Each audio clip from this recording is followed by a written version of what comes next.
and welcome to this edition of The Learning Curve, our podcast created by Ouachita Parish Schools to bring you the latest topics and the hottest topics throughout the school year. And of course, there is no hotter topic, literally, than the heat right now. And of course, with week one coming up of football season, we have invited our sports medicine coordinator for the parish, Mr. Kirk Frantom, to join us to discuss just a little bit of what goes into the process of looking at the heat, how it dictates practice and games. And so we're just really grateful that you took the time out. Week one is a busy time for all coaches and especially the trainers. And so thank you for taking out some time to talk to us today about just the whole process. Because a lot of people just, they drive by, they see practice going on. Why are they only on helmets? Why are they all, So just sort of take us through a little bit of the day in the life of you and how you try to keep our kids safe. Well, first of all, thank you for having me. And yeah, this is a hot topic, literally.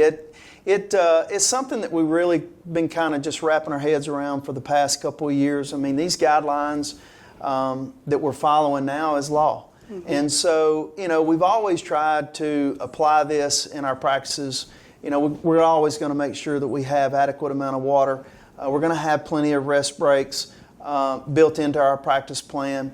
But now that it's law, it really has been, a challenge for us the past couple of years to just really wrap our heads around how this needs to look, how to manage it. Sometimes it can become a real inconvenience, not just to coaches, but to parents and to the athlete. Because you could go out there in the middle of practice or before practice, 30 minutes before, and you measure it, and it says you can't practice. And so that's really difficult when you've got people that are planning, parents that have to be there at a certain time to pick their kids up. We either have to postpone or prolong practice or start practice at a later time. Sometimes you might not even get that practice in. And so it's just really frustrating, but we're learning how to manage that and learning how to deal with that. Yes.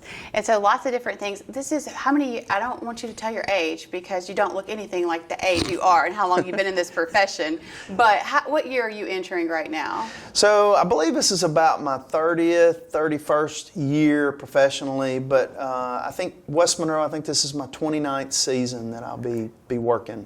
Yes. So it's been quite a while. So from the time you started your career into where you are now, how different is it with all the different tools that are out there to help you keep these athletes safe, the equipment and all the different new things that are out there to ensure the safety? Well, there's just so much more research. And of course, with research is new technology. And, back in the early years, there was a sling psychrometer. I always have a difficult time saying that. And you basically would sling it and you'd go out to practice. I know in a lot of my peers back in the early days would use that, and that was just kind of a gauge to kind of measure the temperature. And then there was heat index. The problem with heat index is that you could walk outside and you know that the humidity is high, but it wasn't really the truest form or to know exactly where you're practicing at that location based on the surface, location, the clouds, the sun, the humidity, the wind. And so all those were factors that, over the years through research, they've learned that really the wet bulb is probably the best device to use to accurately give you the heat stresses on the body at that particular moment in time. Yeah. A very interesting contraption. I had some people last week when the middle school game got pushed back and they're like, what is a wet bulb? Oh, yeah. It's a very interesting name, but sort of take us through whenever you're getting ready for practice time, what the process is with this contraption and how it works. So Kestrel is actually, they're kind of like the industry standard. And so we've got one of the best devices that's made. But basically how it works is you turn it on, and of course it has a little bulb on the top, and then it has a little propeller there that kind of factors in the wind. Mm-hmm. And so whatever facility that you're practicing at, whether it be out on the turf, whether it be out on the grass, that's where you want to measure the wet bulb globe temperature. And so you go out there, you turn on your device, and they want you to really acclimate that, let the device acclimate to the heat for about 15 to 20 minutes. It would be too easy for you to just sit it in the air conditioner and then walk outside and just say, okay, there it is, because that would not accurately measure the temperature. So they want you to acclimate for 15 to 20 minutes before practice, and then they want you to let the device acclimate, and then they want you to measure it 30 minutes before practice time. And that should determine what you can and can't do. Now, you still are to continue to monitor that during practice. What we do is we place it on a tripod. It needs to be above 3 feet above the ground. Mine's usually about 6 feet, 5 to 6 feet above ground, and it just sits there. We want the wind. We try to position it exactly where the wind is because we want that to be a factor as well. And I typically just measure mine on the grass because I know that turf is typically a little bit hotter than the grass. So I know if we can practice, we're going to more than likely do it on the grass during these hot days. But you'll continue to monitor that, and based off that number that it gives you, there's a graph. And so basically this is kind of the chart, and we've got it color coded. And so based off the colors there, obviously yellow, you can do everything you need to do in the green and the yellow.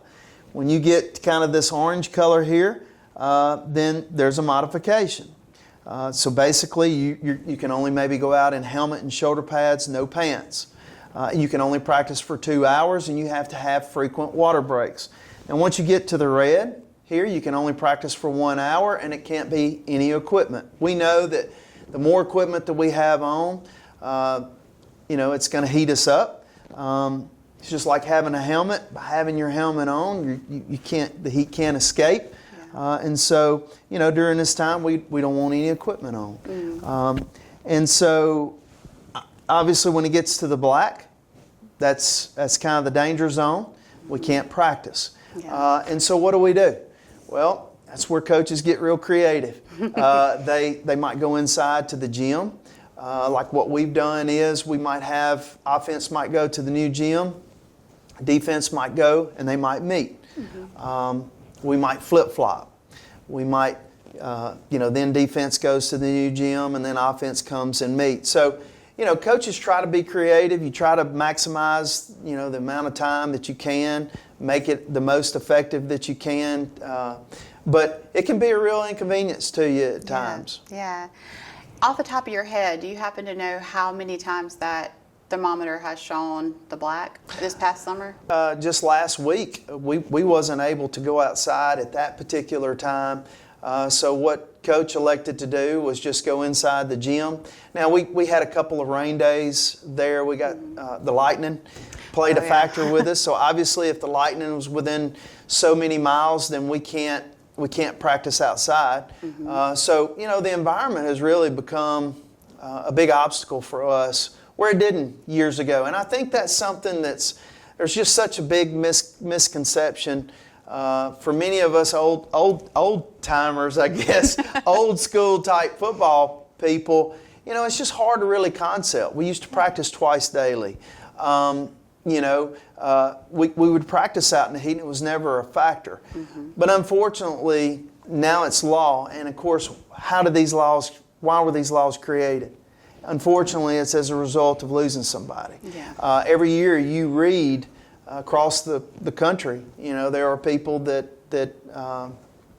suffer heat illness, and unfortunately some they don't make it. And so I think a lot of this is just about being prepared, making sure that you're making good decisions, practice planning, abiding by the laws. There's all kinds of equipment out there. There's these water cows that you can have that we place all over the field. There's shade. There's misting fans to help cool. So I think it's good. I think it's good for us. I think we'll look up one day and I think we'll realize, hey, gosh, that was difficult that we went through, but I think we'll learn more about how to adapt with it. and it'll pretty much just be a normal part of what we do. Yeah. And talking about this state law that came into effect, this is from the result of losing a player at Denham Springs High School. That's correct. His name was Remy Hidalgo, and he was an offensive lineman. Unfortunately, he sustained a heat illness, a heat stroke, back in, I believe it was 2020. Mm-hmm. And it wasn't long after his family, they created a foundation, really advocated for change, and there was a law that was created. It also went in hand with the Serious Sports Injury Act. And as a part of the Serious Sports Injury Act, it required more education on coaches. So each year, our coaches all across the state and within our parish are required to do a training. And in that training, it's about an hour and a half long. They do it online. They have to answer questions, in order to be certified and to complete it. But basically, it's about emergency action plan. What do we do in the event that we have an emergency like this, mm-hmm. like heat stroke? And so whether it's a sudden cardiac event, somebody's heart stops, how are we going to manage that? Mm-hmm. What if we have a person that's got a concussion? How are we going to manage that? What if it's a broken bone? Something where you got to require calling an ambulance. And so there's a series of steps that we have to follow. And I think it's really important that that coaches understand that emergency action plan, because we know, just like in a sudden cardiac event, if we can apply an AED within a minute, they have a 90% success rate. We've already experienced that within our parish with one of our coaches. Yes. And we had a great outcome with that. Mm-hmm. And so, it's just being responsive, but also understanding this heat law, and understanding, that anytime that wet bulb gets above 85 degrees, and that's wet bulb globe temperature. Yes. When that's over 85 degrees, you have to have a cold tub that's already made up. You have to have a means of being able to submerge an athlete, because just like in heat illness or heat stroke, when their core body temperature exceeds 104 degrees, okay, we want to submerge them in an ice bath. Mm-hmm. So if it's above 85, as a part of this law, they say, hey, we want you to have all the means, have everything in place, and that's a good thing. Yes. I think, because I think you're going to see better outcomes now that these laws are in place. Yes. And time is of the essence. You have to act quickly. You have to act, and coaches got to be able to respond. Mm-hmm. And I think this training, this law, does nothing but lend towards that. Yes. One of the things I really admire is just how all 5 of our trainers within the parish, in the district, work together. Y'all have such a great relationship. And so how often do y'all call and lean on each other throughout the week, and especially with just the temperatures we've been dealing with this summer? That's all the time. Yeah. I mean, we really do rely on each other.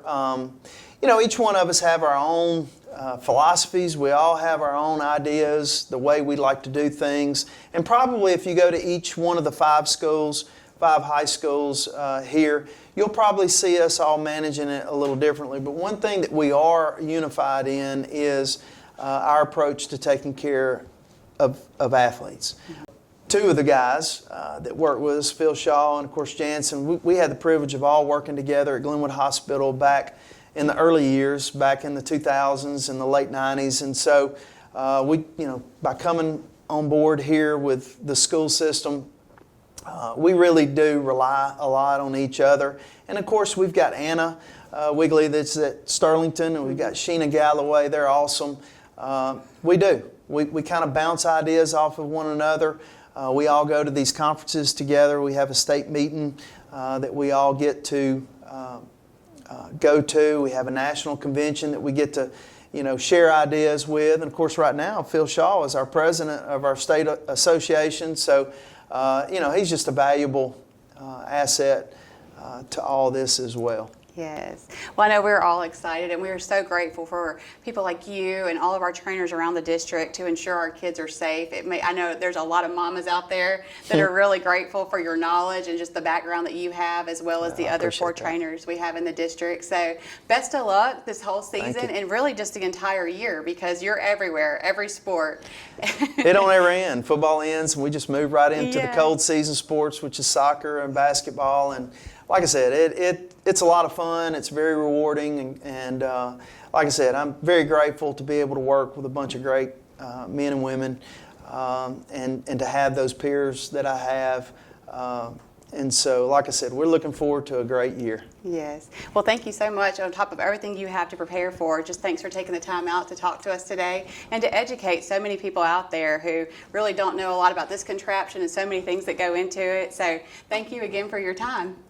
Thank you, Tab. All right. This wraps up this edition of The Learning Curve. I am Tabby Truxillo, the Public Information Coordinator. With me today, Coach Kirk Frantom. We're so grateful for him and all our trainers, and we'll hopefully see all of y'all out on the football field soon.